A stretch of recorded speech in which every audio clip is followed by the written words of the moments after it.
Sinilip ko lang ang napakagandang mga paa ng apo kong disipulo. Hindi ko inasahang bigla nitong na-trigger ang system prompt. Pagpipilian bilang isa, agad na lumuhad sa sahig. Humingi ng tawad sa apo mong disipulo. Makatanggap ng God tier na physic, ang Turtle Overlord Body. Pagpipilian bilang dalawa, diretsuhin na ang apo mong disipulo. Gisingin ang pinakamalakas na family system. Basta't mag-asawa at magkaanak, lalakas ka.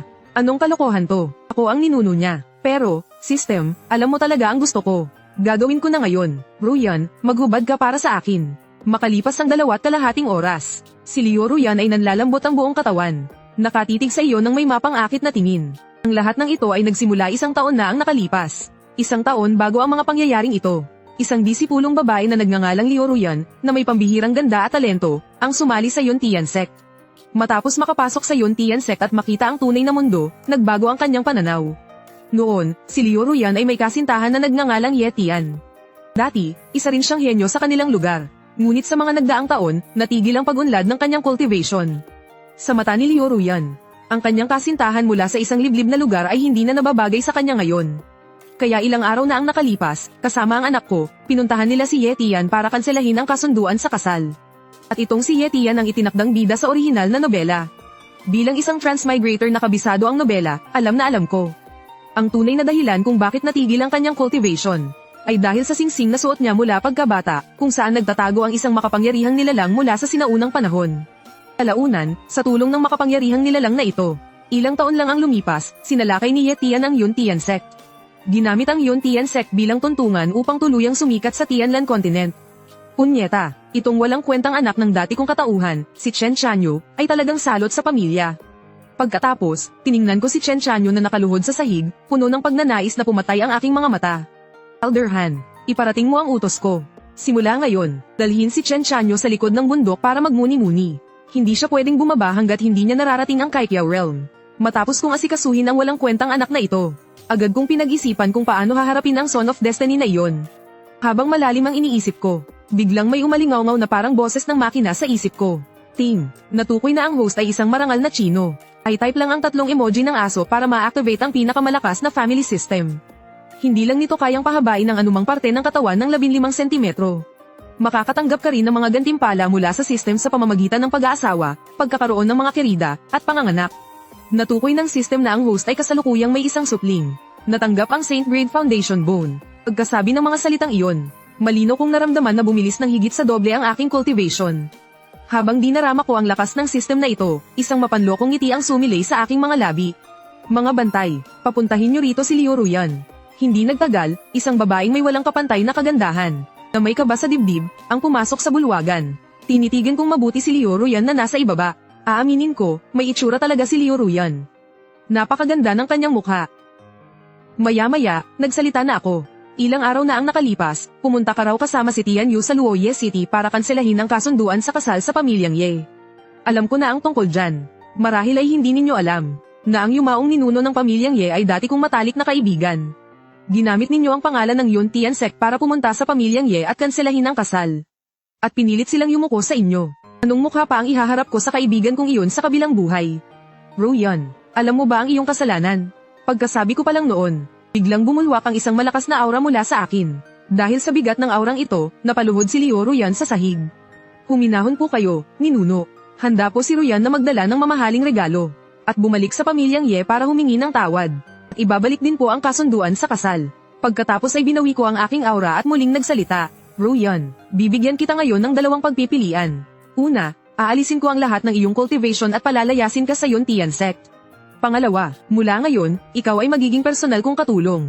Nang marinig iyon, agad na namutla si Leo Ruyan. Kung palalayasin siya sa Yuntian Sect, wala na siyang mukhang ihaharap para mabuhay pa sa mundong ito.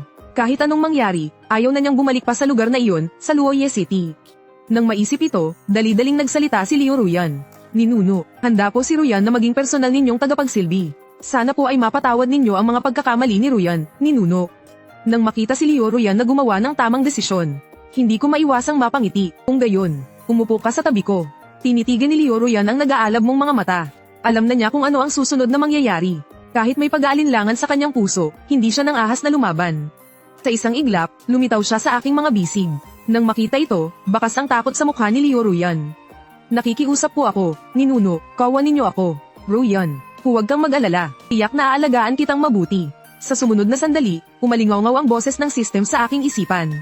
Ding, binabati kita, host, sa matagumpay na pagkuha ng isang kerida. Makakatanggap ka ng gantimpalang 10 beses na bilis sa pag-cultivate. Hindi ko pa man nakukuha ang gantimpala ay binuhat ko na si Leo Ruyan pabalik sa kama. Masasabi kong kakaiba talaga si Leo Ruyan. Mabilis na lumipas ang 3 araw. Mahimbing nang natutulog si Leo Ruyan dahil sa pagod. Samantalang ako ay puno pa rin ng lakas at hindi inaantok. Pagkatapos, umupo ako ng naka-4 at nagsimulang mag-cultivate. Dumaloy ang spiritual energy mula sa paligid.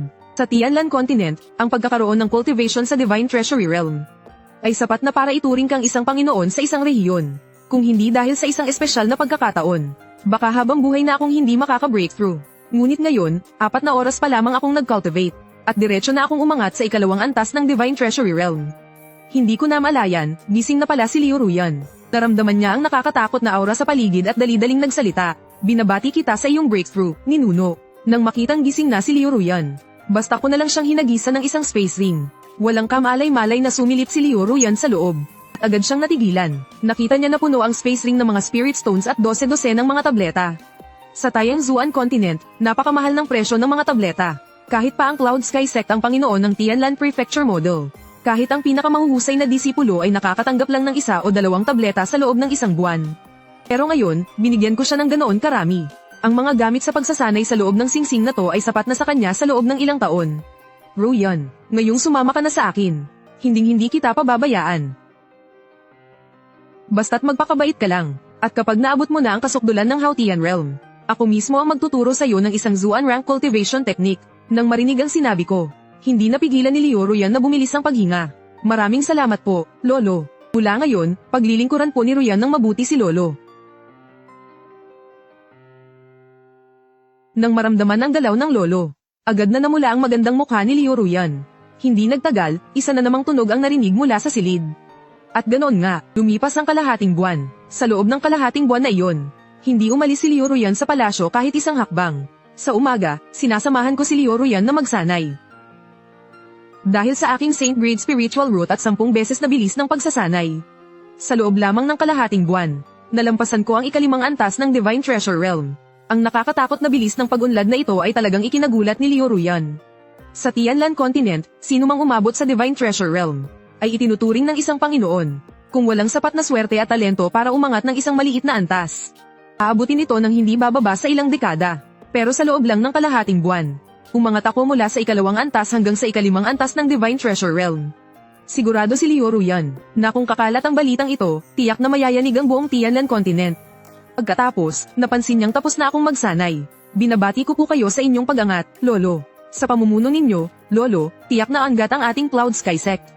Tiningnan ko si Leo Ruyan na puno ng paghanga ang mukha. Tapos, inabot ko ang kamay ko at marahang pinisil ang kanyang maputi at makinis na pisngi. Ruyan, ganito na ang relasyon natin. Lolo pa rin ba ang itatawag mo sa akin? Nang makita niya ang tila nakangiti ngunit hindi ko ngiti, agad na naintindihan ni Leo Ruyan ang ibig kong sabihin. Kahit na naging personal kong tagapagsilbi siya noon, hindi naman talaga ito bukal sa loob ni Leo Ruyan. Pero tama ang isang kasabihan. Ang pinakamabilis na daan patungo sa puso ng isang babae ay palaging sa pamamagitan ng alam mo na. Pagkalipas ng kalahating buwan, sa wakas ay naging akin na rin siya. Lalo pang nakadagdag sa paghanga niya ang aking lakas. Bukod pa riyan, binigyan ko siya ng napakaraming cultivation resources sa isang bigayan lang. Kahit na nahihiya siyang aminin niyon sa salita, nabihag ko na siya ng tuluyan. Nang maramdaman niya ang aking titig, agad na namula ang magandang mukha ni Leo Ruyan at pabulong siyang nagsalita. Kuya ni Nuno, anong klaseng tawag naman iyan? Natigilan ako nang marinig ko iyon. Pagkatapos ay iwinagayway ko ang aking kamay at sinabing, hindi na mahalaga kung ano ang itawag mo. Ramdam ko na talagang nagbago na ang paraan ng pagtingin sa akin ng dalagang si Leo Ruyan.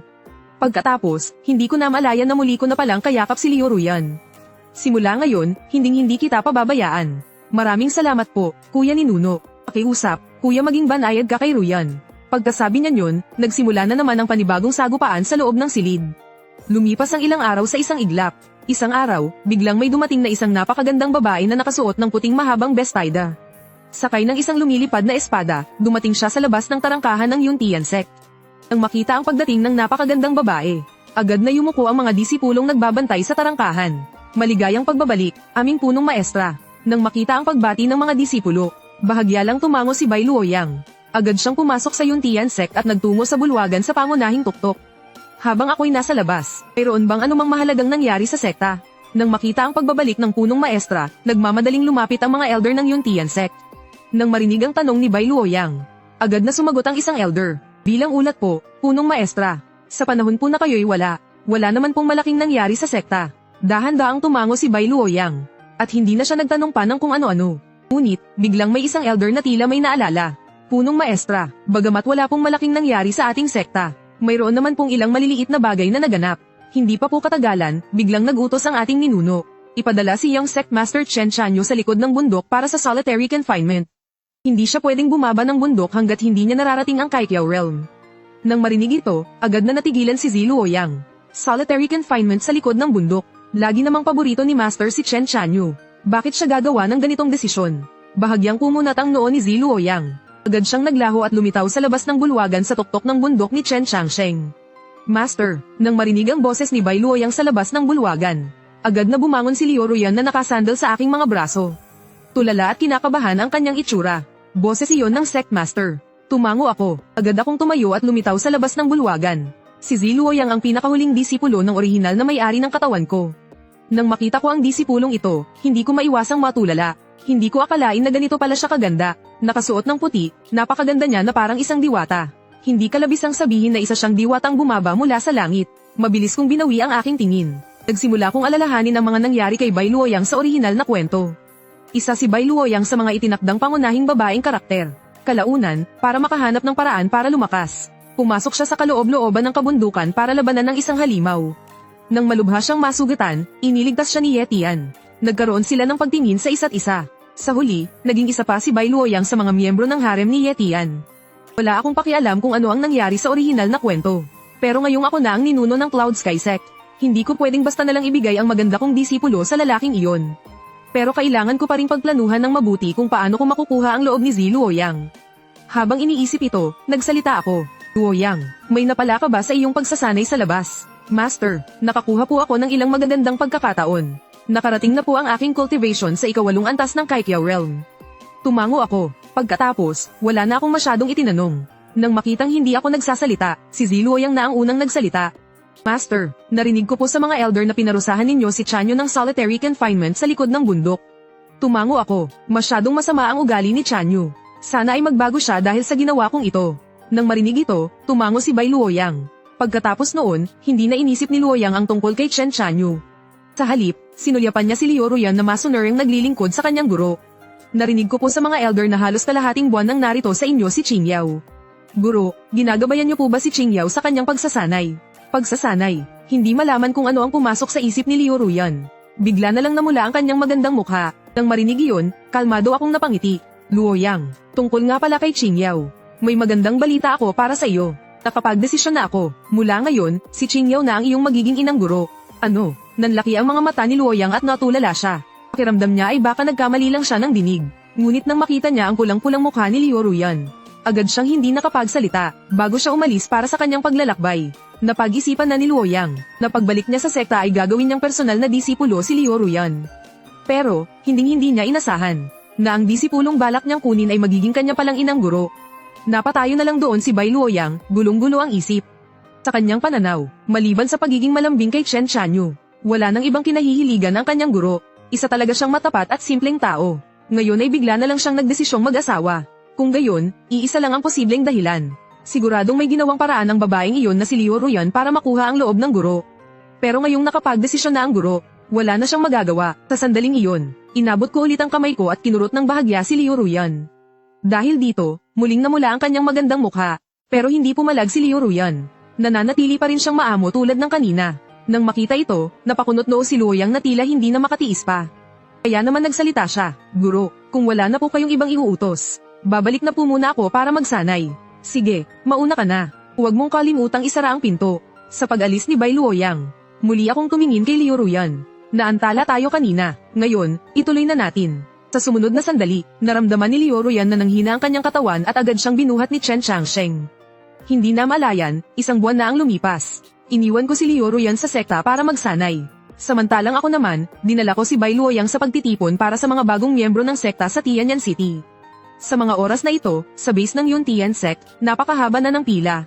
Lahat ng mga kabataang ito ay narito para subukan ang kanilang potensyal. Napansin ni Bai Luoyang na nakatutok ang tingin ko sa lugar ng pagsubok ng potensyal, kaya hindi niya napigil ang magtanong. Master, personal po kayong pumunta rito, naghahanap po ba kayo ng mga magagaling na disipulo? Sa sandaling iyon, isang babae ang biglang lumitaw sa lugar ng pagpili. Napakaganda niya, hindi ko akalain na may ganito kagandang babae sa mundo. Taga saang sekta kaya siya? Gusto kong maging disipulo niya. Sa tingin niyo, posible kayang maging senior sister ko ang diwatang iyan. Sa ilalim ng mga tingin ng lahat, isang napakagandang babae na nakasuot ng berdeng damit at may hawak na mahabang espada ang dumating sa lugar ng pagpili. Pero ang buong katawan ng dalaga ay naglalabas ng nakakakilabot na lamig. Mula sa malayo, para siyang isang diwata ng yelo. Nang makita ang babae, maging si Bai Luoyang ay hindi napigil ang mapatingin ng ilang beses. Kakaiba ang aura ng dalagang ito. Taga saang sekta kaya talaga siya? Para bang narinig niya ang tanong ni Bai Luoyang. Lumapit ang hindi kaliwang si Elder Tian, sect leader. Ang dalagang iyon ay narito para sumali sa pagpili ng mga bagong miyembro. Nang marinig ang sinabi ni Elder Tian, bahagyang kumunat ang noo ni Bai Luoyang. Naabot na ng dalagang iyon ang Haotian Realm. Bakit pa siya sumasali sa pagtitipon para sa mga bagong miyembro? Tila napansin ni Elder Tian ang pagtataka ng sect leader. Sect leader. Ang pangalan ng babaeng iyan ay Ye Wuzhuang. Nagmula siya sa pamilyang Ye, isa sa 4 na dakilang pamilya. Ang pamilyang Ye. Nag-isip sandali si Bai Luoyang. Para bang may naalala siya. Di ba't naubos na ang pamilyang Ye ilang taon na ang nakalipas? Nang makita ang gulat na itsura ni Bai Luoyang, ikinwento ng maikli ni Elder Tian ang mga pangyayari. Sect Master, tunay ngang pinaslang ang buong angkan ng mga Ye. Pero sa araw ng massacre na iyon, wala si Ye Wuzhuang sa tahanan ng mga Ye dahil may kailangan siyang puntahan. Kaya nakaligtas siya sa kapahamakan. At ang dahilan kung bakit napadpad dito si Ye Wuzhuang ay dahil gusto niyang sumali sa isang sekta. Kaya lang, kahit na si Ye Wuzhuang ay may pambihirang talento at gandang walang kapantay. Nagbigay siya ng 2 kondisyon sa sektang kanyang sasalihan. Tulungan siyang alamin kung sino ang salarin sa pagpaslang sa angkan ng mga Ye. Pangalawa, kapag nahanap na ang salarin, tulungan siyang maghiganti. Dahil lang sa 2 kondisyon na iyan, umurong na agad ang maraming paksayon. Isantabi muna natin kung mahahanap ba nila o hindi. Kahit pa sabihin nating mahahanap nila, bakit naman isusugal ng mga paksayon na iyon na kalabanin ng isang malaking kapangyarihan para lang sa isang dalagita? Ang kayang pumaslang sa buong angkan ng mga Ye sa loob lang ng isang gabi. At hindi pa mag-iwan ng bakas para malaman kung sino ang tunay na may sala. Malamang isang paksayon na may sukdulang kapangyarihan lang ang makakagawa nyon. Dahil nga rito, imposibleng sumuong sa ganoong panganib ang mga paksyong ito para lang sa isang Ye Wuzhuang. Kaya naman napunta siya rito para subukan ang kanyang swerte. Sect Master, kung ako po ang tatanungin, itong si Ye Wuzhuang ay parang kumakapit na lang sa patalim. Tinanggihan na siya ng lahat ng malalaking sekta. Itong mga paksayon dito sa pagpili ng sekta, hindi pa man natin alam kung papayag sila o hindi. Kahit pa pumayag sila, kakayanin ba ng sarili nilang lakas? Ang paghihiganti para sa angkan ng mga Ye. Hindi iyan ganoon ka-simple. Sa sandaling iyon, sa gitna ng pagpili ng sekta, biglang may hamarang sa daraanan ni Ye Wuzhuang. Binibining Ye, saan ka naman patungo? Nang makita kung sino ang dumating, bamalat ng kalamigan ang napakagandang mukha ni Ye Wuzhuang. Shushan, anong kailangan mo? Itong si Shushan ay mula sa 10,000 Sword Sect, isang primera klaseng paksayon sa Tianlan Province. Siya ang sagradong anak ng 10,000 Sword Sect. Matagal na niyang pinagnanasaan si Ye Wuzhuang, habang tinititigan ang walang kapantay na kagandahan. Puno ng pagnanasa ang mga mata ni Shushan. Binibining Ye, 3 taon na ang lumipas. Sa loob ng 3 taon, 3 beses ka nang sumali sa pagpili ng sekta. At sa lahat ng iyon, nabigo ka. Hindi ka pa rin ba sumusuko? Sigurado akong alam mo rin, Diwatang Ye, na ang 2 kondisyon na hinihiling mo, ay walang sinumang sekta ang handang tumanggap sa'yo. Kung ako sa'yo, magiging mas makatotohanan ka na lang. Makipag-isa ka sa akin, ang banal na anak, bilang iyong kabiyak. Kapag minana ko na ang 1Jian Sect, magagamit ko ang kapangyarihan nito para hanapin kung sino man ang pumaslang sa pamilya mong Ye. Tiningnan siya ni Ye Wuzhuang nang may pandidiri. Shushan, kung matutulungan mo akong tuparin ang 2 kondisyong iyon. Nang marinig iyon, nagdilim ang mukha ni Shushan. Lintik, makatao ba ang 2 kondisyong yun? Nag-aalab ang galit sa puso ni Shushan. Alam niya ang ibig sabihin ni Ye Wuzhuang. Kung hindi niya matutupad ang 2 kondisyong iyon, hindi siya papayag sa kahit kanino. Diwatang Ye, hindi mo ba naiisip na masyadong mahirap ipagawa sa iba ang mga kondisyong iyan? Sa talento mo, kung papayag ka lang na maging kabiyak ko, sisiguraduhin ng 1Jian Sect na sasanayin ka ng husto. At kapag naging isa ka ng makapangyarihang mandirigma balang araw, magkakaroon ka na ng pagkakataong ipaghiganti ang iyong pamilya. Iyan ang dapat mang euro. Bago pa man matapos ni Shushan ang kanyang sasabihin, diretsong nilagpasan siya ni Ye Wuzhuang. Naramdaman ni Shushan na binaliwala siya. Agad na umakyat ang galit sa kanyang puso. Elder Ma, dapin siya at dalhin pabalik sa 1Jian Sect. Sa utos ng banal na anak, isang matandang nakaitim na damit ang lumabas mula sa dilim. Nang makitang hindi gumana ang pakiusap at ay dadaan na lang sa dahas. Nanlamig ang ekspresyon ni Ye Wuzhuang habang hinawakan ang kanyang mahabang espada.